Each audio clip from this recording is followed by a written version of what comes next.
नमस्कार दोस्तों, पीओके का मिशन एक्टिवेट हो गया चाइना के अंदर और पीओके हमने बोल दिया it is not safe any more. और ये कहाँ पे हुआ है? चाइना में बैठकर हमने पीओके का प्लान एक्टिवेट कर दिया। अब इस आज की वीडियो में 4-5 चीज़ें मैं आपको समझाऊंगा। आप भी हैरान रहेंगे कि मोदी जी की टीम काम कैसे करती है यार। राजनाथ जी का जो रिसेंट एससीओ का एंगेजमेंट है उसके बारे में बात करेंगे। भारत की राइजिंग जो मिलिट्री डिप्लोमेटिक प्रेशर है उसके बारे में बात करेंगे। सेंट्रल एशिया की भी मीटिंग्स हुई हैं वहाँ पर, वो भी चाइना की धरती पे बैठकर, जहाँ मैं बैठा हूँ। उसकी इंपॉर्टेंस क्या है और पीओके की स्ट्रेटजी क्या है, पाइपलाइन डिप्लोमेसी क्या है, और हमने अपना एमोनिया, फर्टिलाइजर, शिपिंग लाइंस, इन सबको सिक्योर करने का भी हमने चाइना में बैठकर बातचीत शुरू कर दी है। और जो बिगर मिशन है अखंड भारत का, without naming it to directly, हमने उसको भी एक्टिवेट कर दिया। और साथ साथ में पाकिस्तान को वार्निंग भी दिया है कि अब we are very close to PoK mission. ये राजनाथ सिंह जी ने कर दिया। अब ये सारा का सारा जो इतना कुछ मैंने बताया आपको, इसको एक एक कर इसकी गुत्थी को सुलझाते हैं। और आज जो मैं आपको दिखाने जा रहा हूं वो सिर्फ एक डिप्लोमेटिक मीटिंग नहीं है, स्ट्रेटेजिक रेड अलर्ट है पाकिस्तान के लिए और चाइना के लिए। It's a signal to the world कि India is coming and PoK is the target. दोस्तों, पूरा वर्ल्ड डिस्ट्रैक्टेड है। राजनाथ सिंह जी, इंडिया जो डिफेंस मिनिस्टर हैं, वो उड़ के गए चाइना में, शिंगदाओ में, और यहां पर फाउंडेशन रख दिया for something which is much much bigger. आपकी नजरें थी कि जी जॉइंट स्टेटमेंट को साइन नहीं किया, वो भाड़ में गया यार जॉइंट स्टेटमेंट, और जो किया है उसके बारे में बात करते हैं। क्योंकि ये हमारे लिए सिर्फ एक एससीओ मीटिंग नहीं थी, और ये कोई अनदर मल्टीलैटरल हैंडशेक की मीटिंग नहीं थी। अजीत डोभाल गए हों और छोटा मोटा काम कर, ये हो नहीं सकता। सुबह मैंने बताया था आपको कि अजीत डोभाल जी ने क्या किया है, एंड ये जो मीटिंग है इसके लिए हम बहुत देर से प्रिपेयर भी कर रहे थे। ये स्ट्रेटेजिक चेस बोर्ड था, एक मिशन क्लियर था इसके अंदर कि राइटफुली हमारा पीओके है, हम इसे लेकर रहेंगे। क्योंकि अब हम वार्निंग नहीं देते, अब हम अपने आप को पोजीशन कर रहे हैं, अलाइन कर रहे हैं चीज़ों के ऊपर।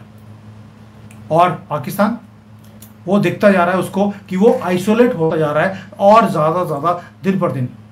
अब इसको ब्रेक डाउन करते हैं स्टेप बाय स्टेप। हुआ क्या, पहले तो देखते हैं। राजनाथ जी ने 4 ऐसे कंट्रीज के साथ बातचीत करी है on the side lines. Main meeting नहीं थी, साइड लाइन पर।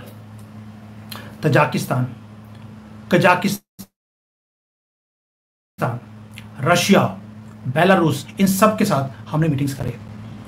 अब ये सोचेंगे यार, ये कंट्रीज जो हैं ये भारत के ऊपर के तरफ हैं, इनसे मीटिंग करके क्या होगा?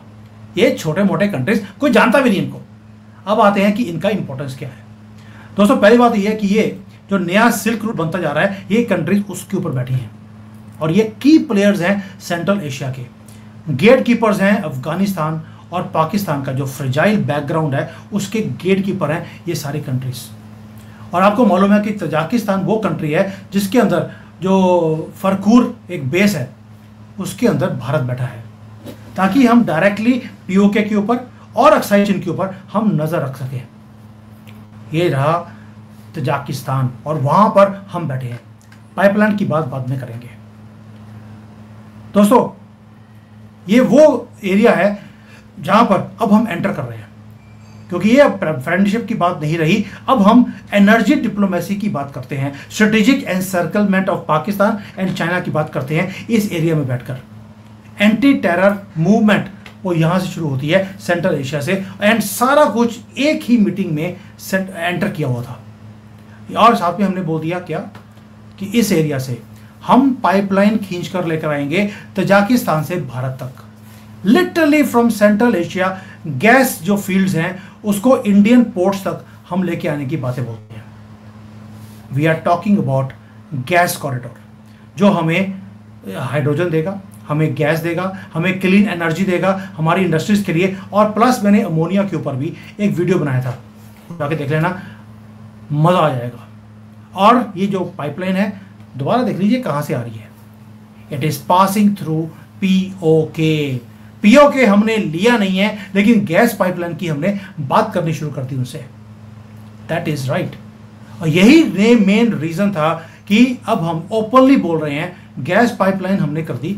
अब यार गैस पाइपलाइन को पूरा करने के लिए जगह भी तो चाहिए, तो पीओके अब हम लेकर आएंगे। क्योंकि पाकिस्तान जो सिर्फ एक टेरर हब था अब तक, वो साथ में हमारे लिए रोड ब्लॉक भी है। जो भारत की फ्यूचर एनर्जी सिक्योरिटी है, उसके बीच में अगर कोई पत्थर है तो वो पाकिस्तान है। और ये मोदी, डोवाल एंड राजनाथ जी, ये तीनों जानते हैं कि मुझे इस पत्थर को हटाना पड़ेगा। और मोदी जी बोलते हैं यार मेरे से ज़्यादा इंतज़ार नहीं होता, and we are not ready to wait any longer. हमने जब अलायंसेस बनाने शुरू कर दिए सेंट्रल एशियन कंट्रीज के साथ, और ये जो कंट्रीज हैं एशियंट भारत के साथ इनके लिंकेजेस भी थे, ट्रेड रूट्स थे इनके साथ। और जो तजाकिस्तान है, ये तो वो कंट्रीज हैं जो एनर्जी जायंट्स हैं, वहां से पाइपलाइन निकालनी है। और ये भारत का जो पाइपलाइन का नेटवर्क है ये ऑलरेडी आपके सामने है, बस जोड़ना है उसको। आप देखिए जो पाइपलाइन है वो कश्मीर से गुजरात तक ऑलरेडी पड़ रही है, बस थोड़ा सा और आगे जाकर उसको जोड़ना है सेंट्रल एशिया के साथ। यानी कि लॉन्ग टर्म जो प्लानिंग है वो बिल्कुल क्लियर है। वो एनर्जी उनके पास है, एनर्जी की रिक्वायरमेंट हमारे पास है, क्यों ना जो दोनों को जोड़ दिया जाए। और हम इन कंट्रीज के साथ डिफेंस टाइज भी हम अलाइन कर रहे हैं, क्योंकि अगर गैस पाइपलाइन होगी तो साथ में उस गैस पाइपलाइन की प्रोटेक्शन भी चाहिए। हमने वहां पर एयर बेसिस ऑलरेडी बना दिए हैं। अब सोच के देखिए, पीओके हमारे पास है नहीं, एयर बेस हमने बना दिया, गैस पाइपलाइन की बात कर रहे हैं। अभी भी आप डॉट्स को जोड़ नहीं सकते। और गैस पाइपलाइन जब बनेगी तो उन कंट्रीज में जब हमारा अपना मिलिट्री एश्योरेंसेस वहां पर है, हमारा ट्रेड लिंक्स हम और इंक्रीज कर रहे हैं, तो गैस पाइपलाइन की सिक्योरिटी वो भी देखेंगे, हम भी देखेंगे। और राजनाथ जी ने मीटिंग करी कजाकिस्तान के डिफेंस मिनिस्टर के साथ। वो कोई डिफेंस एमओयू साइन करने के लिए बात नहीं हुई है, वो बात हुई है एक बड़ी क्लियर कि भारत का जो सिक्योर फ्यूचर है, एनर्जी इंडिपेंडेंस है, उसको करने के लिए इन कंट्री से पाइपलाइन बिछानी ही पड़ेगी। और कजाकिस्तान वो कंट्री है which is part of the Caspian pipeline, वो अब अलाइन भी करना चाहता है भारत के साथ, क्योंकि उन्हें अपना गैस और तेल बेचने में दिक्कत आ रही है। चाइना एक्सप्लॉइट करता है उनको। हम बोलते हैं यार आप बेचिए, हम पूरे रेट पे खरीदने को तैयार हैं। और तजाकिस्तान में पहले बोला वहां पर हमारा ऑलरेडी बेस है, फरखोर बेस, एयर बेस। और राजनाथ जी ने तजाकिस्तान के डिफेंस मिनिस्टर के साथ दोबारा से मीटिंग करी है, सबको दिखाकर। क्या बताता है आपको ये रिश्ता क्या कहलाता है दोस्तों? कि इंडिया अपने आप को प्रिपेयर कर रहा है नॉर्दर्न रूट को दोबारा से बड़ा करने में, far bigger than what it is right now. हम सप्लाई चेन, स्ट्रेटेजिक शील्ड जो नॉर्थ का है, वो सारा कुछ एस्टेब्लिश कर रहे हैं। क्योंकि जो बैटल फॉर पीओके है वो ऐसे नहीं आएगा, वो एलओसी पे नहीं लड़ा जाएगा, सिर्फ वो एयर से लड़ा जाएगा। और हम इधर से भी उनको मात देंगे और उधर से तजाकिस्तान की तरफ से भी पाकिस्तान को घेरा जाएगा। और उसमें हमारे एलाइज जो सेंट्रल एशिया कंट्रीज हैं वो हमारे साथ अलाइन करने को तैयार हैं। और जो वहाँ पर जो रास्ते हैं, वखान कॉरिडोर आपने नाम सुना होगा, वो तजाकिस्तान के पास है। और प्लस जो बलोचिस्तान है, ये सारे एक्टिवेट करने का टाइम आ गया है। उधर से तजाकिस्तान, इधर से बलोचिस्तान, ताकि चारों तरफ से, जैसे पाकिस्तान चाहता है कि चाइना, बांग्लादेश, पाकिस्तान सब मिलकर हमें मात दें, हम भी इनको अच्छी तरह से घेरना शुरू कर दिया। क्योंकि अब भारत प्रिपेयर कर रहा है multi level strike on Pakistan. अब आते हैं रशिया के ऊपर। भाई रशिया से भी मीटिंग हुई है वहाँ पर, क्योंकि Rajnath ji Russian defence minister जो हैं आंद्रे बेलोसोव, उसको भी मिले हैं। वहाँ पर डिस्कस क्या किया कि हमें जल्दी से जल्दी अति शीघ्र S-400 T-90 अपग्रेड्स हमें चाहिए। एंड मोस्ट इंपॉर्टेंटली हमने बोल दिया कि ब्रह्मोस जो है वो सिर्फ 300-350 किलोमीटर तक जाता है, हमें उसकी रेंज और लंबी करनी है, ताकि अगर हमने पीओके लेना है 5 मिनट में युद्ध खत्म करना है। पिछली बार 22 मिनट लगे थे, मोदी जी कहते यार टाइम बहुत लगा दिया। अगली बार विद इन 5 मिनट्स इसके पाकिस्तान को खत्म करना हमने। और वहां पर एक और चीज कर दी हमने रशिया के साथ मिलकर। रशिया को भी मालूम है कि अगर भारत गैस पाइपलाइन की बात कर रहा है, यानी कि भारत पीओके को सिक्योर करना चाहता है। चाइना का सीपैक बंद होगा उससे। पाकिस्तान के अंदर जो लीवरेज है चाइना को और रशिया को, ये दोनों को यूज करने की, वो खत्म हो जाएगी। और इस एरिया का जो हिमालयन रीजन है, ये यहां से लेकर गल्फ तक भारत का दबदबा होगा। ये हमने ऑलरेडी रशिया को भी समझा दिया। उसके बाद बेलारूस भी है जो नया नया एससीओ का मेंबर बना है, वहां पर उसके साथ भी राजनाथ जी ने मीटिंग कर ली। क्या ये कोइंसिडेंस है? बेलारूस, रशिया, सेंट्रल एशिया, हो क्या रहा है? और इंडिया चाहता है कि जो ये ईस्ट यूरोपियन एक्सेस है, हम इसको यूज करें ताकि जो वेस्टर्न प्रेशर है हमारे ऊपर, उससे हम बाईपास हो जाए।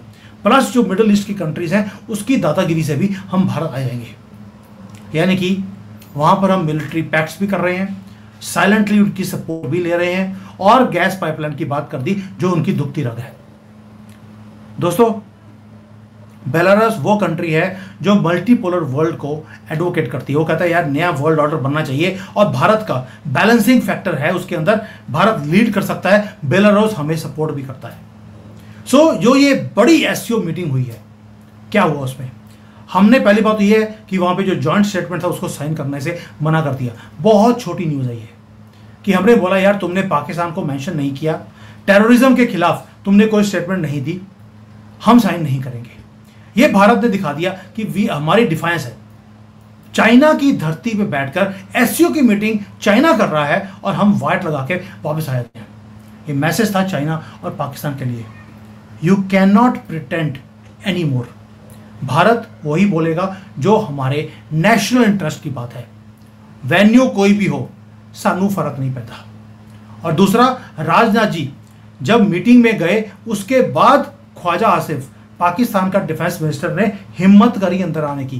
पहले चला जाता तो वाट लगती। ये सिंबॉलिक चीजें होती हैं और अजीत डोभाल इस गेम को खेलना बहुत अच्छी तरह से जानते हैं। स्क्रिप्टेड था ये डोभाल जी की तरफ से, और परफॉर्मेंस दिया राजनाथ जी ने डिप्लोमेटिक थिएटर के अंदर। एससीओ की मीटिंग चाइना में, चाइना जो कि पाकिस्तान का ऑल वेदर फ्रेंड है, वहां पर सेंटर स्टेज लिया हमने और डोमिनेट भी किया। जब हमने डॉक्यूमेंट साइन नहीं किया, साथ में पाइपलाइन की बात कर ली, हमने डोमिनेशन दिखाई अपनी, और अपनी लॉन्ग टर्म विजन भी दिखा दिया रशिया को। दोस्तों, ये डिप्लोमेसी नहीं है, ये पाइपलाइन वॉरफेयर है। जो पहले बात हुई थी 30 साल पहले टापी की, कि तजाकिस्तान से अफगानिस्तान, अफगानिस्तान से पाकिस्तान और पाकिस्तान से भारत एक पाइपलाइन आएगी, तभी उसका नाम टापी रखा गया था। हमने बोला यार ये तो टपक गई, ये पूरी नहीं हो सकती, पाकिस्तान इसे पूरा नहीं करने देगा, उसके पैसे भी खा जाएगा। वाई नॉट पीओके से सीधी लाइन निकाली जाए, उन कंट्रीज को भी फायदा है और हमें भी फायदा है। ये ब्लूप्रिंट, तभी लाइन भी ब्लू में है, ये ऑलरेडी क्रिएट हो चुकी है and Bharat is working on this pipeline. और हमने बोल दिया साल 2 साल में इसको पूरा किया जाएगा, ताकि जब वहां से गैस आएगी उस गैस को हम अमोनिया और हाइड्रोजन, इनको हल्का सा प्रोसेस करके हम दोनों चीज़ें निकाल सकते हैं, और वो चीज़ें यूज़ होंगी फर्टिलाइजर बनाने में। जो शिपिंग है उसके अंदर अमोनिया यूज़ हो सकता है, हाइड्रोजन यूज़ हो सकता है एज एनर्जी, और हमारी जो एनर्जी इंडिपेंडेंस है वो भी हमें मिलती है। बस पाकिस्तान उसको ब्लॉक कर रहा है, उस कॉरिडोर को।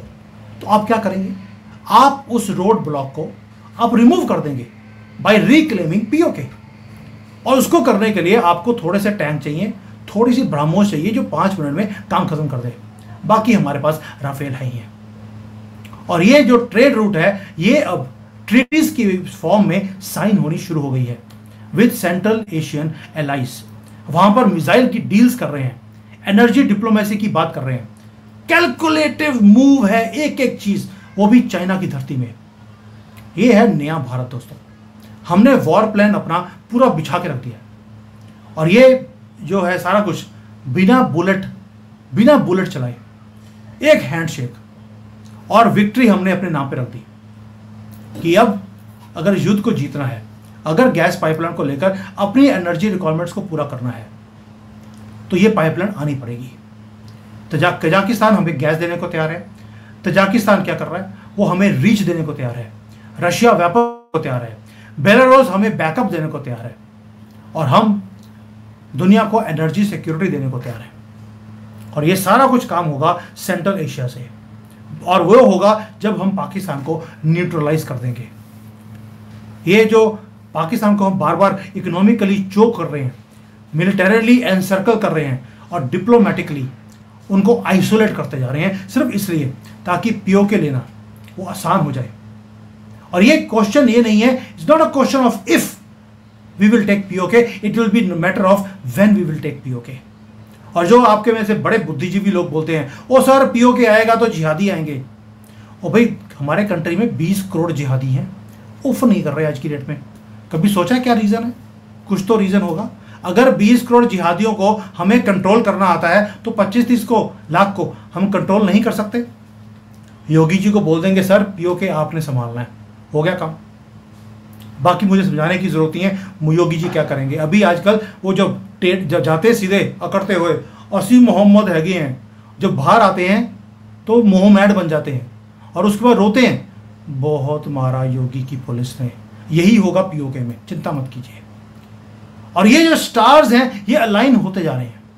प्रशांत कपूर जी जो एस्ट्रोलॉजर हैं उन्होंने बोला भी था जुलाई से लेकर अक्टूबर तक आपको अपनी बाउंड्रीज एक्सपैंड होती हुई दिखाई देंगी और वर्ल्ड डिस्ट्रैक्टेड है। यही टाइम है जब भारत अपनी मूव कर सकता है और जो मैप है भारत का जो आपको हल्का सा कटा हुआ दिखता है उसको करेक्ट करने का भी टाइम आ गया है। सो प्लीज स्टे अलर्ट, क्योंकि अगले कुछ महीने will define the future of Bharat and also future of the next generation. So Bharat Mata ki jai, Vande Mataram and Jai Shri Ram.